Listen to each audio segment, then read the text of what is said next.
Yashodanandana Prajajanarandana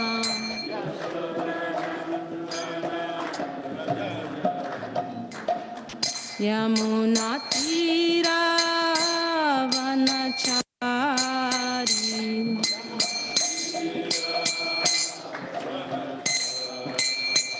Yamunatira Vanachari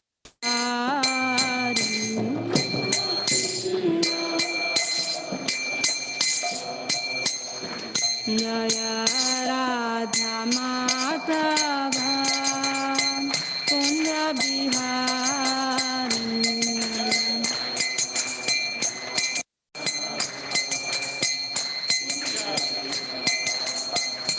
Hare Krishna Krishna Krishna Hare Hare Hare Rama Rama Rama Hare Hare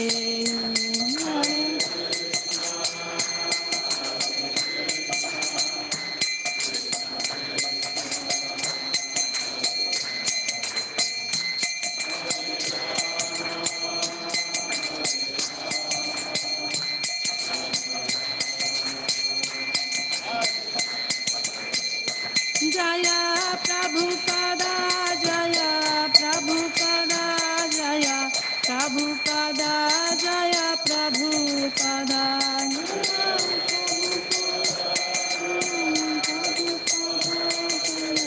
Prabhupada Jaya Prabhupada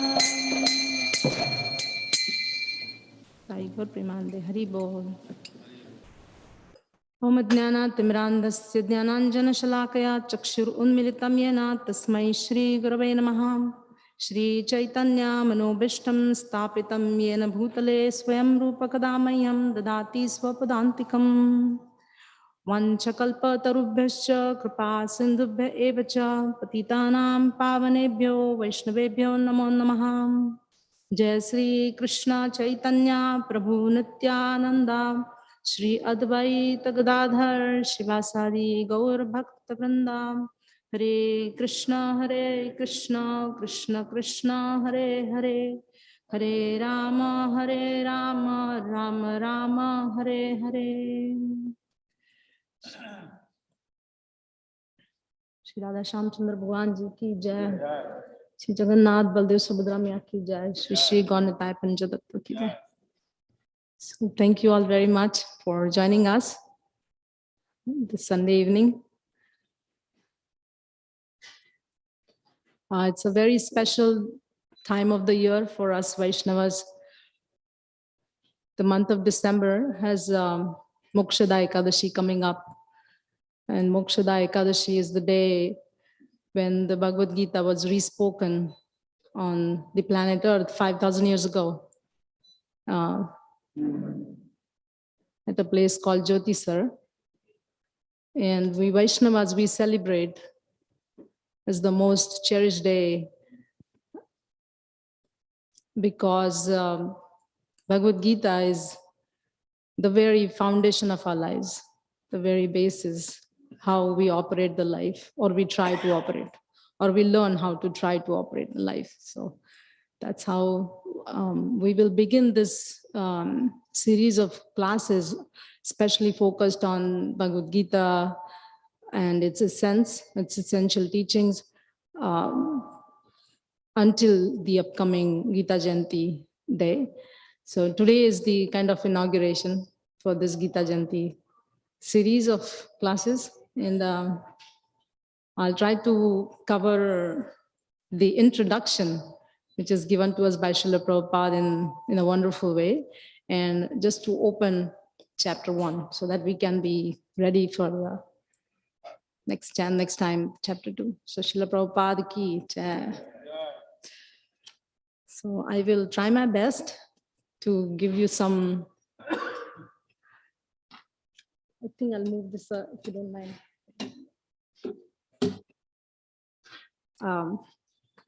Something to help you go home and actually open the book and see by next Sunday if you want to do something more like a homework before you come to the class. That might be something. If we achieve that, it will be great. Because as Gita Jayanti and Bhagavad Gita said, the main focus is that we need to take it seriously and learn and study the Gita. So that's the main focus in the celebration of Gita Jayanti, right? Besides distributing Bhagavad Gita and other Prabhupada books, then the other most important part is to actually study the Gita. So my endeavor is to read as much as possible from the book itself, from the purports itself directly, so that you feel, oh, this is great, this is written in the purport, let me go and check it again. So that's the idea. So let's see, we'll try our best. So as we all know, Bhagavad Gita is a part of Mahabharata, and it's written in the Bhishma Parva, and it's also called Gita Upanishad. So is the most essential book from the Vedic Canon. And as you can see, the Bhagavad Gita as it is, it's beyond being dated, but it's not outdated. This imperishable science of yoga. So as you all know that Bhagavad Gita cannot be tied to a particular date, even though it was spoken 5,000 years ago, re-spoken 5,000 years ago. And Sri Krishna, as he himself explains in the Gita in the 4th chapter, that he has already spoken this imperishable science of yoga to sun god. And we all know that that was also just a repetition, because the wisdom of the Gita, it's spoken along with the universal creation.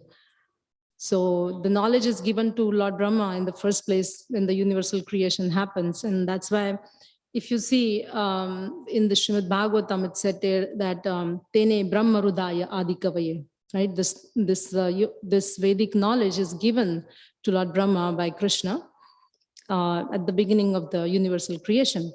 And when we recite in a traditional way the Gita, at the end of every chapter, we recite that Brahma Vidya Yoga Shastre.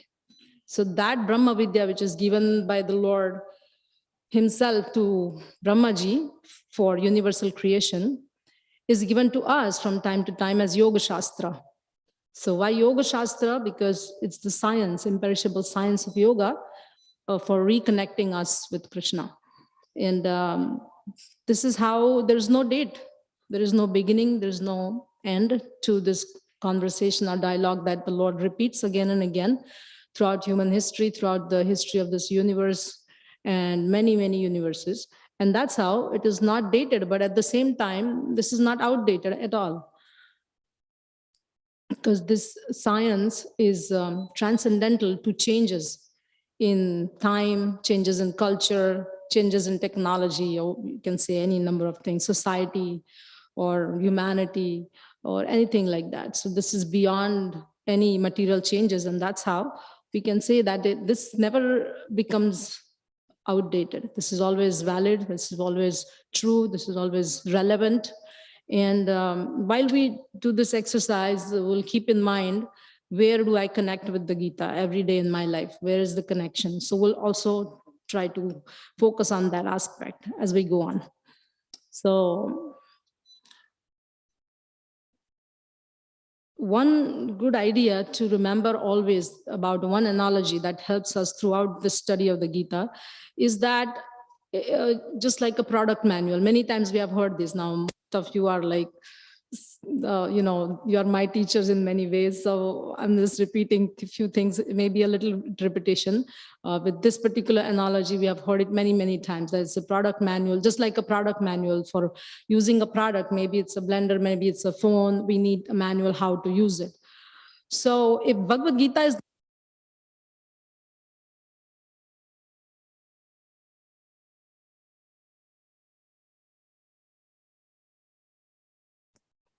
Human. And can we be more specific? What's the product? Human life means human. What do we have? This product. Body. Human body is the product. And so we need a manual. So Bhagavad Gita is the manual for this product called body. And that's why, if you have a product manual, if you keep it, you never use it, and you use the way you want the product, then there's a problem. You follow it, right? So similarly, Bhagavad Gita has to be not just read, but it has to be actually lived. So we always remember that living the Bhagavad Gita is very necessary. Otherwise, just the hearing is no use. And so how to manage life in this body, that is given in the Gita. And Srila Prabhupada has given us this wonderful rendition, Bhagavad Gita. And most of us have read the Prabhupada Lilamrut to understand what he had to go through in order to bring this copy today in our hands, right? He went through a lot of difficulties over a long period of time. But he had a mission. It was very, very specific mission why he was writing what he was writing. And that's why I will give a lot of emphasis that we all read the introduction pages, about 28, 29 pages. This book has introduction of about 30 pages, which is written by Srila Prabhupada with a very, very particular purpose and a mission. So just like the chapters, we study the chapters, we study the verses, we study the purports and the relevant verses coming from other Vedic literature. Just like that, we need to study the introduction, word by word, paragraph by paragraph, because none of these words that Srila Prabhupada has written in these 30 pages is just casual. None of these words are casual. There is a reason why he has written the introduction in such an elaborate way. And many times when we read the Gita and in the maybe a couple of times in the first place, we realize that this introduction, the way Srila Prabhupada has written, it's like a gateway to enter into the wisdom world of the Gita.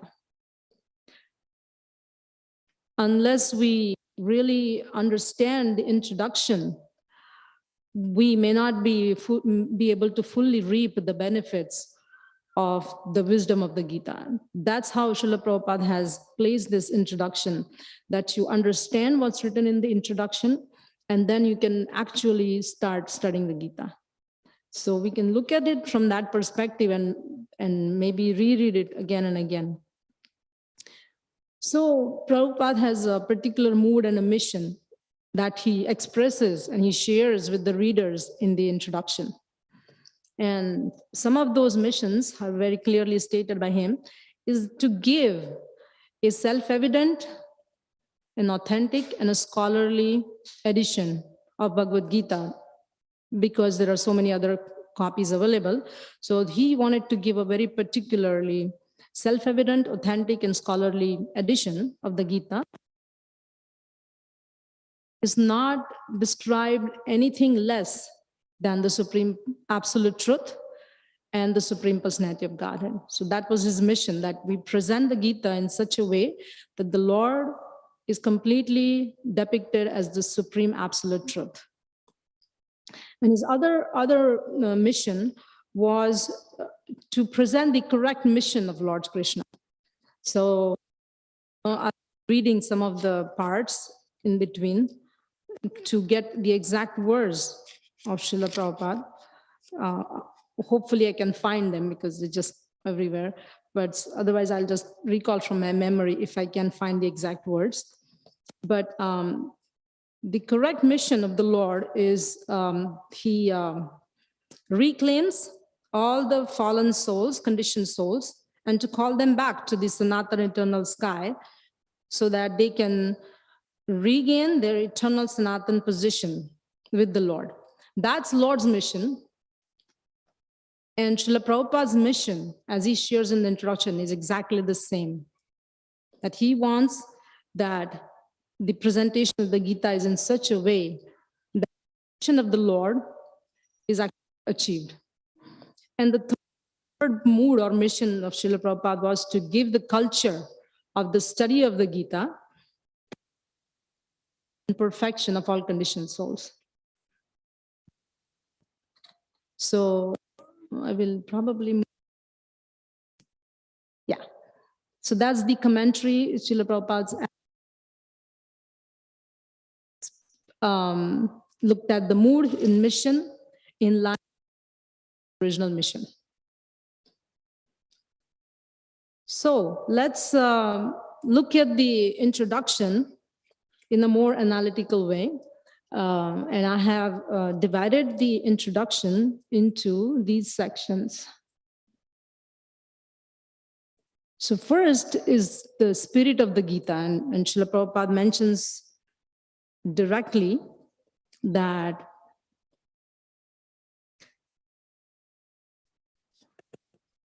in his own words, Bhagavad Gita should be taken or accepted as it is directed by the speaker himself, Lord Krishna. The speaker of the Gita is Lord Sri Krishna himself, and he's the Supreme Personality of Godhead, and he's also confirmed by all the great acharyas. And the Lord himself establishes himself as the Supreme Personality of Godhead in the Bhagavad Gita. And therefore, we should take Bhagavad Gita as it is directed by the Personality of Godhead himself. And this is the spirit Srila Prabhupada wants us to imbibe so that we can study the Gita. And he also mentions later on in the introduction that we have to receive knowledge from the proper source in disciplic succession, beginning with the Supreme Spiritual Master, Lord Sri Krishna himself. And one is not allowed to accept one portion of the Gita and not the other. So we can't take into piecemeal. We have to take the complete whole instruction of the Gita. And we must accept the Gita without interpretation, without deletion, and without our own whimsical participation in the matter. It should be taken as the most perfect presentation of the Vedic knowledge. And that's another spirit that Srila Prabhupada mentioned. This should be the spirit of the Gita, that when we start studying. The other point is that Srila Prabhupada mentions is that we need to, if we want to become the students of the Gita, we have to follow in the footsteps of Lord Arjuna. And just like Arjuna was the devotee, we also have to become devotees. And Srila Prabhupada, as you know, mentions there may be different ways to connect with the Lord in the Sankhya, in the Shantaras, in the Dasyaras, in the Sakhyaras, Vatsalya. But the main thing that's given to us by Chaitanya Mahaprabhu, and that's explained to us by Srila Prabhupada, is our Dasyaras, Krishnera Nityadas. Right? So we, as students of the Gita, we try to imbibe the mood of servant. And in that servitorship, we try to learn, that we try to relate with Krishna. And when that relationship is being cultivated, then we can actually study the real purport of the Gita. So that's Srila Prabhupada's kind of prerequisite to study the Gita, that we need to somehow or the other at least relate to the Lord in some way. And the best way to relate is to become the servant of the Lord, or the servant of the servant of the servant of the Lord. And the other prerequisite that Srila Prabhupada suggests is that we accept Krishna as Arjuna accepted. And how did Arjuna accept Krishna? He said that, there are a couple of verses, Param Dhama, Param Brahma, Param Dhama. So Krishna is accepted by Arjuna as Para Brahma. He is accepted as the absolute truth, original person, unborn, and the greatest. And then Arjuna says that, oh my Lord, nahi, Sarvametad Rutam Manye, Yanmam Vadasi Keshaya. Whatever you say, I will accept. So all your words, I'm accepting as they are. So that's how Arjuna accepted Krishna. And Srila Prabhupada suggests that we also accept Krishna exactly the same way as Arjuna accepted. And maybe there is a doubt as to, see, when we begin the Bhagavad Gita, when we begin associating with devotees, how is it possible that we become suddenly devotees and we suddenly understand Arjuna's understanding of Krishna and we exactly follow that? It might be a little bit difficult in the beginning, depending upon what background we come from. But still, it may not be most simplified that, okay, Krishna, Prabhupada says that you become devotee, we become devotee. Prabhupada says you understand Krishna as Arjuna understood and we understand. That may not be possible. And that's why Prabhupada gives a very, very important hint on the next page. He says that the person who is trying to understand the Bhagavad Gita, we should at least theoretically accept Sri Krishna as the Supreme Personality of Godhead. And with that submissive spirit, we can understand the Gita. Unless one reads the Gita in a submissive spirit, it is very difficult to understand it because it is a great mystery. So there's a great practical hint given to us that it's okay, even if you're not 100% ready, just accept theoretically that Arjuna is saying, Krishna, you are the Supreme Personality of Godhead, so we accept it. And in that submissive mood, we start studying the Gita, and then that's the best prerequisite that we can meet in order to study. So we will move on to the purpose of the Gita, because Srila Prabhupada very elaborately explains what is the purpose of the Gita. And just like, we're talking about the product and the manual, if we know the purpose, why we have the product and how we are going to use it and how we can make ourselves happy with that product, then we win the situation, right? We become happy. There's no complication. So similarly, if we know the purpose of the Gita, then we can really benefit from it. So let's look at many points that Srila Prabhupada mentions about what is the purpose. So the first purpose he mentions is that the purpose of the Gita is to deliver mankind from the nations of material existence. So which means there is the ignorance. So he says every man is in difficulty in so many ways, as Arjuna also was in difficulty in having to fight the battle. So not only Arjuna, but every one of us is in full anxiety or anxieties because of the material existence. And that is because the nations, and that's why the purpose of the Gita is to remove this ignorance. And in the process of removing the ignorance, we learn who we are, who God is, and what's our relationship. So that is the main purpose you will achieve by studying the Gita. Now, the next purpose, the other purpose, is that very sequential. Like once we have the understanding of who we are and who Krishna is, then why are we suffering? So the Bhagavad Gita is a good place to ask this as to why we are suffering. And Srila Prabhupada mentions that one out of many human beings who are suffering, there are only a few who actually inquire about their position as to what they are and why they are put into their position and so on. And that's called Atato Brahma Jignasa. So unless suffering, but rather want to make solution to all suffering, then we will not be considered as a perfect human being. So here's the purpose of the Gita, to make us perfect human being, because only as a human being we can ask this question as to why I'm suffering and why others are suffering. So this is a good place, and this is a good purpose of the Gita. The other purpose is to reestablish the purpose of life. So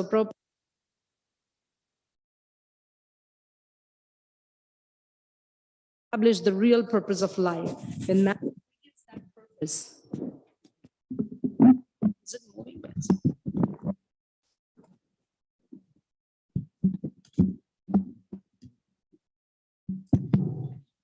all these words are very, very important, like sometimes when we are feeling down for whatever reasons we have, anxiety, sadness, we just pick up these words from the introduction and read them to ourselves loudly, just like giving a class to yourself.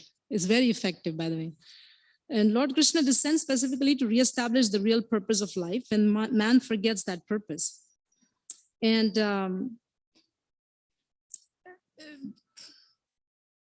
see what he says, that the Lord could explain this, the Lord explains this for the benefit of future generation of human beings and to chalk out the plan of life. So we all plan our lives in different ways when we are growing up from school, from college. When we take up the Gita, the whole big purpose is to reconsider our plan of life. And then according to the instructions that we understand, we chalk the plan for the rest of our lives. That is another purpose. And then man could act accordingly and perfect the mission of human life. So we basically, first of all, understand what's the mission, what should be the mission of life, and then plan accordingly to achieve that mission. So that can be achieved by the study of the Gita. There's another purpose. Some beautiful words, again, Srila Prabhupada mentions another place, that a human being should realize the aim of his life, and this direction is given in all Vedic literatures, and the essence is given in the Bhagavad Gita. That's what Srila Prabhupada is saying. So that's another same point, but another place is mentioning that we need to know what is the mission, what is the aim of our lives. Bhagavad Gita will help you with that also. And then this direction is given especially in the most essential form in the Gita, because in the Vedic literature is given, but we are not studying the Vedic literature, all the Vedas, Upanishads. Yeah, Upanishads are great philosophical treatise, but where do I have time? By the time I understand my aim of life, my life will be over. So Prabhupada says, here, take it. This is essence of that understanding of how the direction that's given to achieve the aim of your life. So that's another thing. And then another very important point, as we study and as we especially associate with devotees, and we look at our sufferings and look at our adversities and other our achievements and the whole of life from a different perspective, we understand one other purpose of the Gita, and that purpose is that cooperation with the plan of the Lord, right? So Prabhupada mentions that the Supreme Lord is the enjoyer, and he's the main creator, and we are all subordinate, and we are meant to cooperate to satisfy him. And this cooperation will actually help us. Just as food taken in the stomach will help the rest of the body. So by cooperation, we can enjoy. So how do we cooperate with the plan of the Lord? Because we have our plans, and sometimes they work, sometimes they don't. But then we say man proposes and God disposes. But then how do we accept it? And how do we actually live according to the plan of the Lord? That you will understand by studying the Gita and by living the Gita with the help of other devotees. So that's another purpose. And some people come with different notions. They're mukti, they have a big thing, especially people who like Brahmavad. They are more inclined towards Brahman, and merging into the Brahman, they are more into, or sometimes they're called Mayavad, where they consider Krishna as not the personality of Godhead. For them, this mukti word is very interesting. We want mukti, that's the ultimate thing. So Prabhupada says that yes, this mukti is also covered in the Bhagavad Gita. That's also another purpose of the Gita. And for that, he mentions somewhere here that mukti or liberation means freedom from material consciousness. And all the instructions of Bhagavad Gita are intended to awaken this pure consciousness. So our life will be pure, by the practice of the Gita. And in that way, when our material consciousness is purified, that will be the mukti. That will be mukti. So that is also covered as a purpose. And the very ultimate end, if you say, okay, all of this, but then the ultimate purpose of our existence, the very existence, is also finally explained by Srila Prabhupada, that this eternality, the eternal nature of us and the eternal nature of the Supreme Lord. And the whole purpose of the Gita is to revive this eternality, or our Sanatan occupation, or Sanatan Dharma, which is the eternal occupation of living entities. So that may be something really high for us right now. We may say, we are still learning, we are still struggling with the problems of our lives, still teaching our kids how to grow as devotees, so many things. So how can we say that, my goal or the purpose of the Gita is to attain the spiritual nature, spiritual world? Maybe possible, may not be possible. It seems a little difficult or too high. So how we can look at it is like this, that when, say, for example, we are going to India. So we start from home, right? We start by maybe driving the car towards the airport, and then we sit into the airplane. Then, in India also, there may be some travel further to our destination. So all this time we are traveling to India. We are going to India. Where are you going? Somebody asks, where are you going? I'm going to India. So even when you start from home, sitting in the car, it's still going to India because you're going in that direction. So let us take this Bhagavad Gita study and the whole purpose like that yes, we will attain the Sanatan occupation. You will be eternally reunited with the Lord in his eternal kingdom. We don't know when, and we are not worried about when, but we are traveling, we are driving, we have started our journey. And that's the main purpose of the Gita. That's the ultimate purpose. You can keep in mind anytime you have any other confusion about your life, just say, where you going? What's my destination? And the Gita will help you with that thought, with that purpose in your mind. So that is the ultimate. So I think we spoke. So this is how the purpose. So this Prabhupada spends a lot of time writing about the purpose of the study of the Gita, right? And then he makes sure that people, when they start studying the Gita and they are really looking into the introduction, they get everything, a glimpse of everything what is in all these pages. So he puts everything in the introduction in a small way. So he covers all the subjects of the Gita. We all know the 5 subjects of the Gita, right? Ishvara, Jiva, who's God, who is the living entity, like you and me, who is the time, what is karma, and what is prakriti, the material nature. So all of that he will cover. And then for the rest of the pages in the introduction, Prabhupada, he covers all the questions that a curious reader may have before that reader starts studying the Gita. So he covers what is the universal structure, what are the different destinations, including demigods, and what is the process of the final destination from various chapters. So he gives practical tips to immediately start following the principles of this process and how to begin the practice.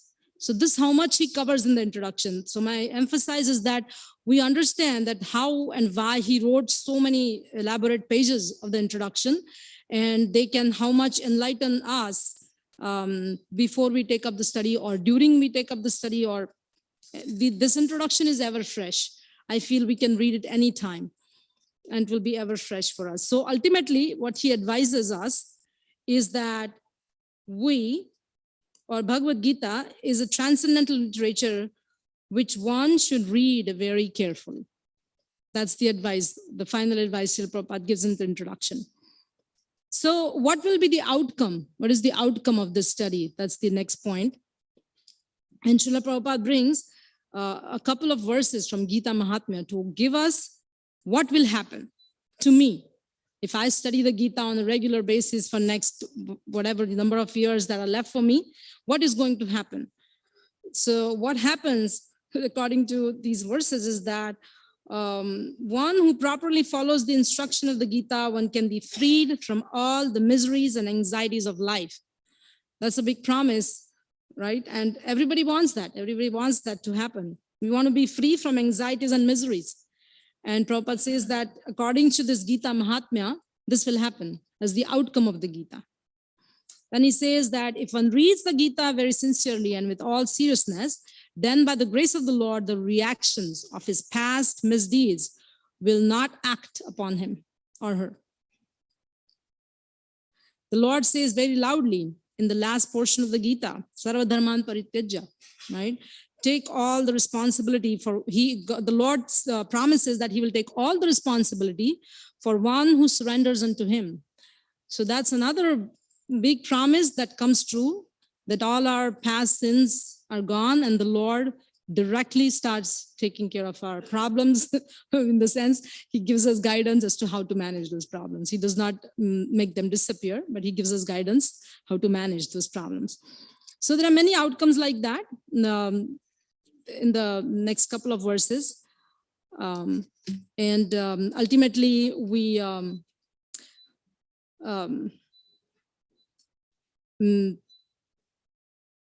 cherish the last advice of Srila Prabhupada in our hearts, that the Gita study will, we have to read it very carefully in order to make our life happy. So as we begin this series of Gita classes, I tried to emphasize on the initial introduction, and I really request all of you to read it again and again. You know, that's something we have to do in order to keep our focus on the study of the Gita. Now, going into chapter 1, because that's my another objective to achieve today. Chapter 1. And I mean, most of you have studied the Gita for many, many years. There is no need for me to go over the same points again. And we sometimes study the first chapter mainly by saying, oh, what was Arjuna's problem? What was his argument? What was he fighting for? What was he fighting with Krishna for? So we go over those typical points, right, one by one. So today I thought we'll look slightly from a different perspective. Some of the themes, we'll look at some of the themes in a slightly different way. So the chapter 1, I'm going to focus on 6 main themes. And the first theme that I'm saying is that to understand Arjuna, his lamentation, his dilemma, and his doubts, and then we relate with them, with those with our own situation. So that is one of the themes you will find in the Gita, first chapter of the Gita. So when they say Arjuna Vishal Yoga, Vishad is lamentation and yoga is reunion with the Lord. So it is not the yoga of lamentation. It is the yoga through lamentation. So Arjuna's lamentation is the main theme of the chapter 1. His lamentation over his situation and his confusion and his doubts as to what to do. So this lamentation is taking or is going to take Arjuna to the yoga, or to reunion with the Lord. Or sometimes it's also called transforming through lamentation. So there is a transformation of Arjuna through his lamentation. And the idea is that when we start studying the first chapter, try to understand Arjuna's position from a very empathic point of view. Like understand what he's going through, actually putting yourself in his shoes, and just see what you would feel what he's feeling. Because it's very important to understand the questions that he's asking and the why he's asking, and then the answers will be more relevant because we're understanding first. So you can see chapter 1 is so fundamental, and it's very fundamental to understand Arjuna's heart, Arjuna's emotions, everything. So we understand them by imagination, because we all have experience of human life. We all have experiences of our loved ones separating from us for various reasons, and we have our own sufferings. So it's not very difficult to imagine what Arjuna is going through. In fact, all our problems taken together will be much, much simplified when we put Arjuna's problems on the other side. We don't have to kill anybody for our solving our problem. We have job problems, this problem, that problem. We are not required to kill our loved ones. So his problem is definitely much, much, much, much more than us, much complex than us.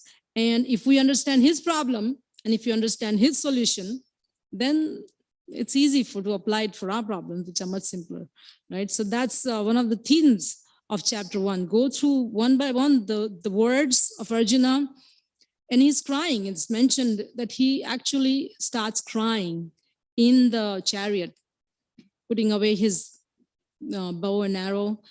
And can you imagine a big warrior? Who was Arjuna? He was the topmost warrior who had gone to heavenly planets and has conquered. He had many weapons were given to him in the reward. He was a Kshatriya, staunch Kshatriya, and he's crying. So there must be so much emotional turmoil that we can imagine that was happening to him. And it's very obvious because he had a compassionate heart. So we'll come to that point later. But just first of all, the first theme is to understand. And he says, Drishtvemam Swajanam, Krishna. Says, Swajana, my people. And he's crying. So we can understand empathetically and relate to our lives. And so the next theme is that about Dhritarashtra and Duryodhana, father and son. And that theme is about how faithless people are fearful and they're arrogant. And again, there's a lesson for us in this. I need to keep the track of the time. I think, okay, 7:25. Okay. So, so we all know how Dhritarashtra was faithless because they had rejected the authority of Krishna. Prabhupada mentions that he was not only physically but spiritually blind, and his sons were, all 100 sons were also spiritually blind. And they were faithless. And what happens is that in case of people who are faithless, they adopt duplicity and politics to hide it. So that's what Dhritarashtra did. That was Duryodhana did. And there's a good description in these first few verses of chapter 1 that how Dhritarashtra was greedy. He was greedy for his own sons' benefits. He was doubtful. So all these characteristics which are applicable to faithless people, we can search in our own heart. So he was greedy. He was doubtful about their victory. And then he was fearful. He was fearful for two reasons, that my kids will compromise and at the last moment they will mess up everything and they won't get the kingdom, right? So that was his fear. But the other fear was that Srila Prabhupada mentions that what will be the outcome of the war? He was fearful that my sons will fail. They will lose the battle. So that fear, and then he was wickedly hopeful that the Pandavas will give up and my sons will earn the kingdom. So that wickedly hopefulness. And in this way, the duplicity and the politics that he played to separate his sons from his nephews, and you know the whole Mahabharata story on that. So Duryodhana's fearfulness is also described in the second verse, where Duryodhana, he goes and he looking at the army on the other side. And Srila Prabhupada mentions in the purport that Duryodhana was actually scared to look at the military arrangement. But because of his political nature and duplicity, he started rebuking his teacher, saying, look at the army and you be prepared, and he wants him to get angry. So all of that, but inside him, it was a fear. It's inside his, and Srila Prabhupada mentions it somewhere. Anyway, I think to move on faster. And in text 4 also, his fear shows up when he says that there are many heroic warriors like Bhima and Arjuna. And he mentions a couple of names from the Pandava side. And Srila Prabhupada mentions that even though, there were many others who were the cause of fear for Duryodhana. And they are mentioned by Duryodhana. These names are mentioned as great stumbling blocks on the path of victory, because each and every one of them was very formidable, and thus Duryodhana was scared. So that is the outcome of faithlessness. And that is a great depiction for us, what happens. And then again, when he moves on, he very politically changes the topics, but inside the fear still remains. So he's trying to show how great people are on his side and they are so much great warriors. And he becomes arrogant that, oh, because Bhishma Dev is on my side, we are going to win. So all of these qualities, my point is that just focus when we study Duryodhana's character, the Dhritarashtra's character, this faithlessness will bring all these other characteristics on the surface of our heart. And that is our problem. And we can learn from that. But Srila Prabhupada mentions at the end that one who takes shelter of Krishna has nothing to fear, even in the midst of the greatest problems. So we can learn, and we can see how, where and how I'm faithless in my life. Because we all may say that, no, I have great faith in Krishna. No, this is, I learned it in my childhood. I practice very strongly. But when the actual problems come, when things don't go as per my plan, and especially when things go unexpectedly wrong, very seriously wrong, then I can question myself in my heart, where is that faith? And then all of these, the duplicity, the politics, and the fear, and then hiding, and everything just comes up very naturally.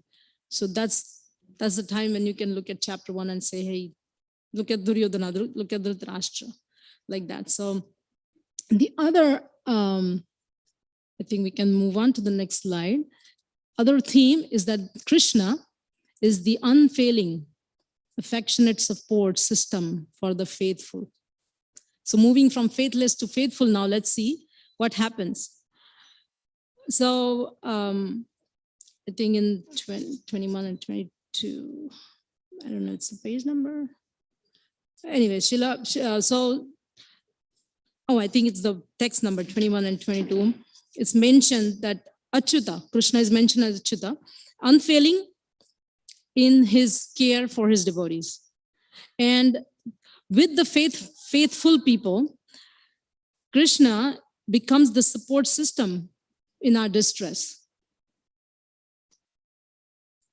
And it's a great concept, support system, because many times, when I go meet with some people in my work, I ask, because they say, oh, we are not religious, we are not spiritual, they don't call themselves atheists directly, but they say, oh no, we don't pray.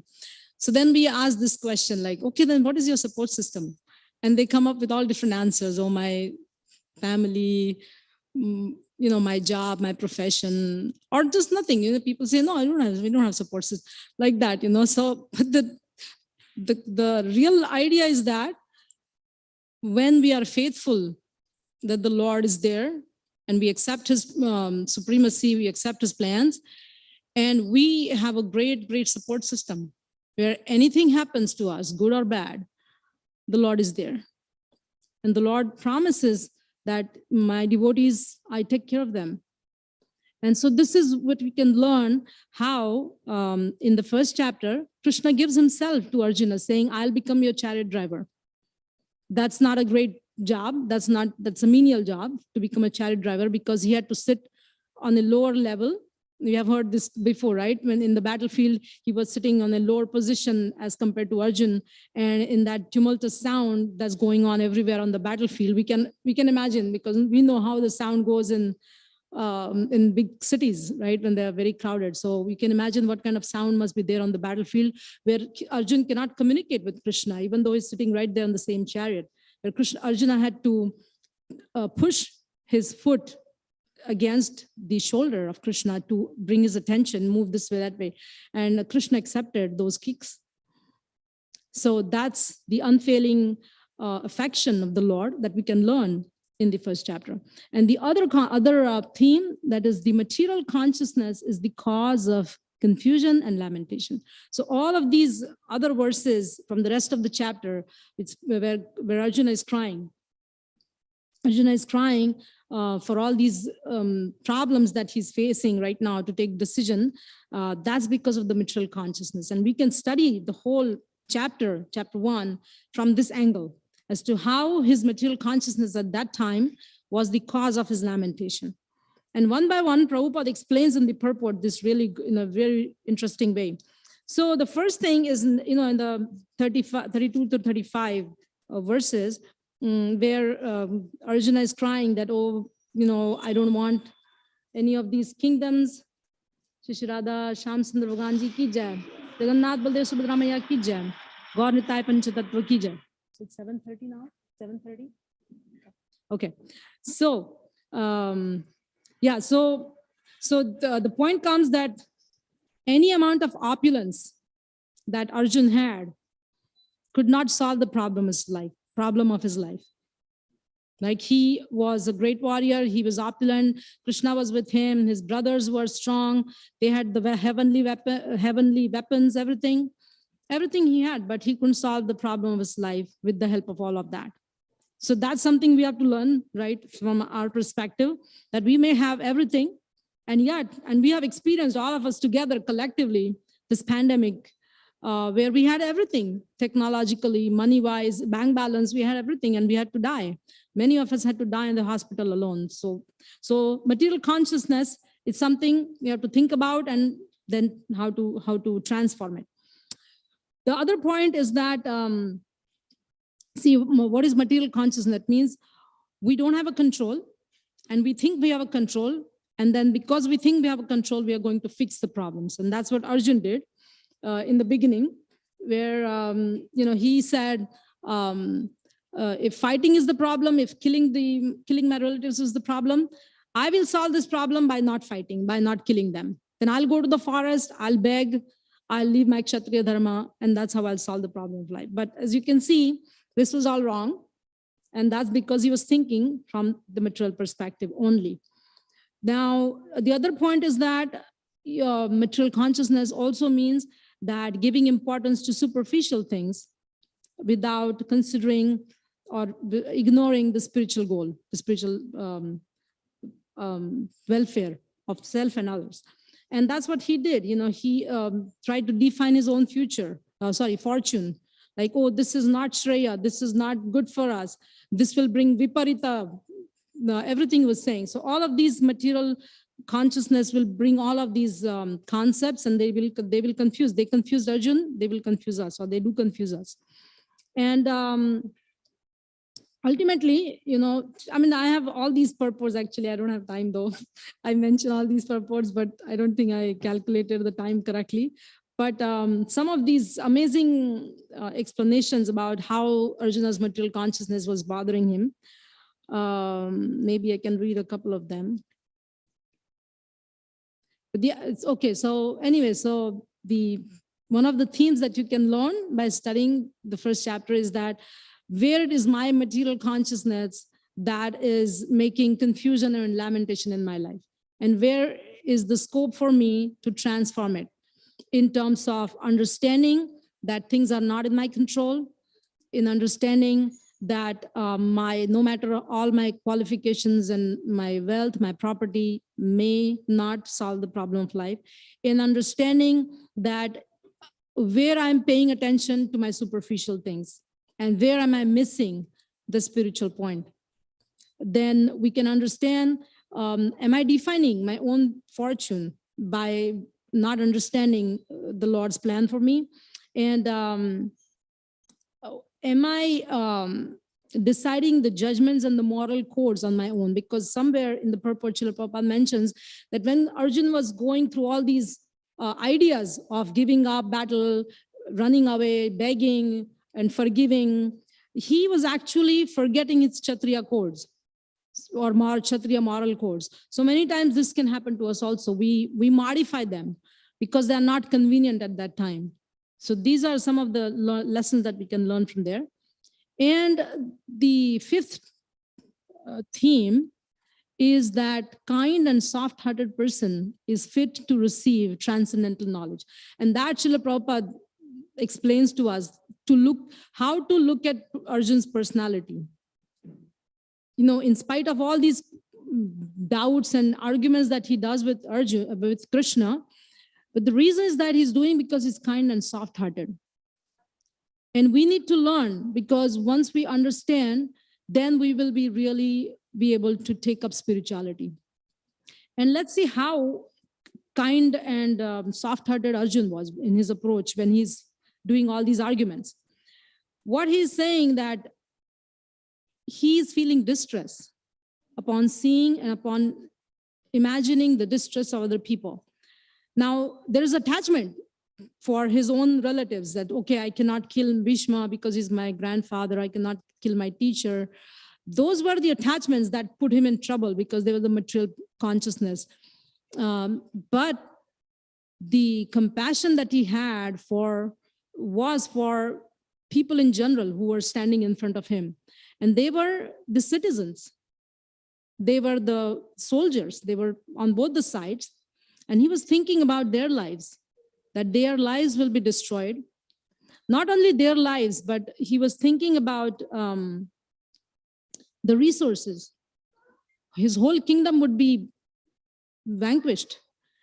There may be so many habitats that will go away, so many wildlife will go away. So my point is that he is distressed looking at the consequences of the battle.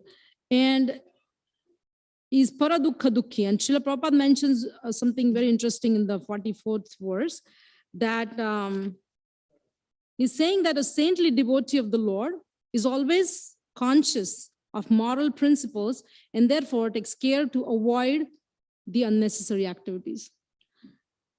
So we can learn where we compromise on many unnecessary things for our own happiness.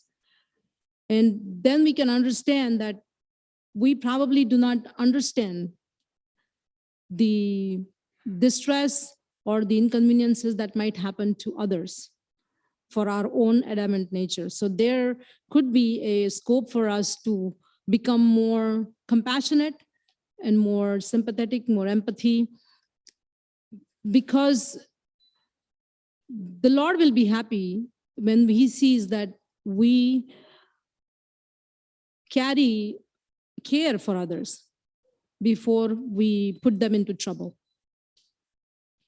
And that's how we can understand the Lord's lessons better, in a better way.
So this is just a very short summary of the first chapter.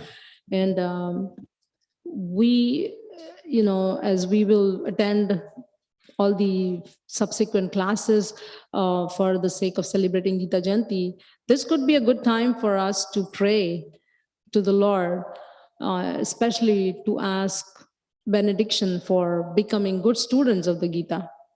And I'll share one of my prayers. I pray to Bhagavad Gita as my transcendental mother, because the transcendental mother gives me knowledge about my transcendental father.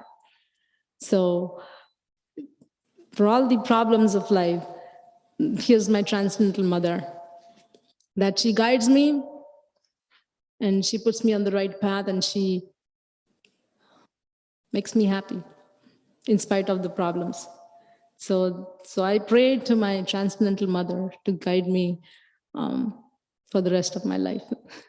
So I request that you also in your hearts make up your own prayers, that you also can become great students of the Gita and apply at least a few verses actually in our lives, like actually implement them.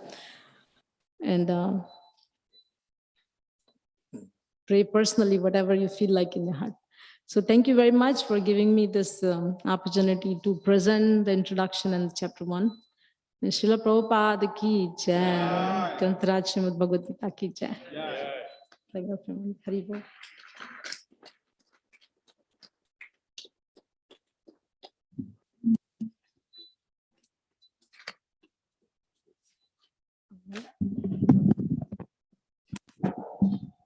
Hare Krishna. So let's thank Govindanandini Mathaji with a loud Hari Bol, Hari Bol, Hari Bol. We'd like to welcome you all, especially